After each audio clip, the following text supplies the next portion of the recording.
Margaret ஓ'டோனல் ஒரு பெரிய பைப்லைனை create பண்றது உங்களுக்கு பெரிய வாலி தேவையில்லை அப்படின்னு ப்ரூவ் பண்றது தான் இவரோட கதை. டோனல் 50 இயர்ஸா ஒரு ஸ்கூல் டீச்சரா ஒர்க் பண்ணிட்டு இருந்தாங்க. அவர் தன்னோட 70 வயசுல ரிட்டையர்ட் ஆகும்போது அவரோட வருஷ சம்பளம் சுமார் $8,500 இருந்துச்சு. அவங்க தன்னோட 100வது வயசுல இறந்தப்ப 10 ட்ரஸ்டுக்கு சுமார் $2 மில்லியன் டொனேஷனா கொடுப்பதாக அவர் தன்னோட உயிர்லையும் எழுதி வச்சிருந்தாங்க. அவர் படிச்ச ஸ்கூலு, சர்ச்சு, ஸ்கவுட்ஸ் இந்த மாதிரி எல்லாத்துக்கும் டொனேஷன் கொடுக்கறதுக்கு அவர் எழுதி வச்சிருந்தாரு.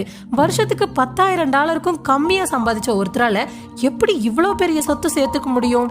அவங்க லாங் டேர்ம் இன்வெஸ்ட் அப்படிங்கிற பைப்லைனை கிரியேட் பண்ணிருந்தாங்க.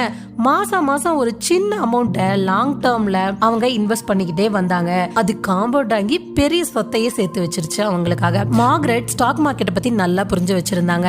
அதனால அதுல அப்பப்ப கொஞ்சம் கொஞ்சமா அவங்க இன்வெஸ்ட் பண்ணிட்டே இருந்தாங்க விடாம. இதை படிச்சதுக்கு அப்புறம் மார்கரெட் தனி ஆளு